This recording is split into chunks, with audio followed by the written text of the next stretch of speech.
Next up, we have Morgan Bronson from the College of Fine Arts and Communications, and the title of her presentation is Beethoven and the Sublime. While it is well known that Beethoven's musical works often induce a profound emotional response in listeners, it is less well known that Beethoven likely intended for at least some of his works to induce a transformative metaphysical experience as well. My research shows that there is substantial evidence to suggest that Beethoven was not only familiar with the work of contemporary philosophers, but that he intentionally modeled his piano sonata in E major, Opus 109, after philosopher Immanuel Kant's three-part formula for a sublime experience. Kant suggests that in order for the subject to achieve a sublime experience, they must first come into a determinate relationship with the self, acknowledging the inner balance between the rational and the irrational. Second, the subject is exposed to the threat of terror, the threat of death.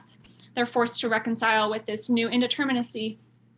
Third, the subject has the opportunity for a sublime experience, which requires both spiritual transformation and a renegotiation between the rational and the irrational.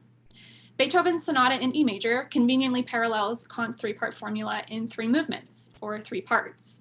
The first movement challenges compositional convention, which prescribes a sonata allegro form. In this case, the two themes presented in the form represent the rational and the irrational. The opening theme is congenial.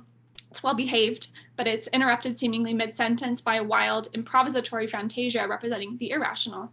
The movement proceeds by coming to some sort of negotiation, finding peace between these two themes. The second movement attacks, in Beethoven's own words, the precarious balance established by the first movement with a dance of death, or a tarantella. The third movement then enters with a sublime, sacred chorale theme, which is explored, transformed in a number of variations. The theme then reemerges at the peak of both the movement and the sonata in a moment of cosmic, expansive, sublime triumph. The theme is finally restated at the conclusion of the movement, representing the renegotiation between the rational and irrational.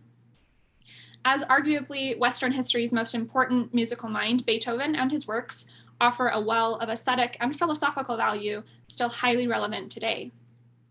And while it's difficult to definitively prove that Beethoven was directly influenced by the minds of contemporary philosophy, it is clear that reading this piece and potentially many others through the lens of the philosophical sublime both explains a number of unusual compositional decisions, even for Beethoven, and conveniently fits Beethoven's well-documented interest in music as a means of personal, intimate, even spiritual communication.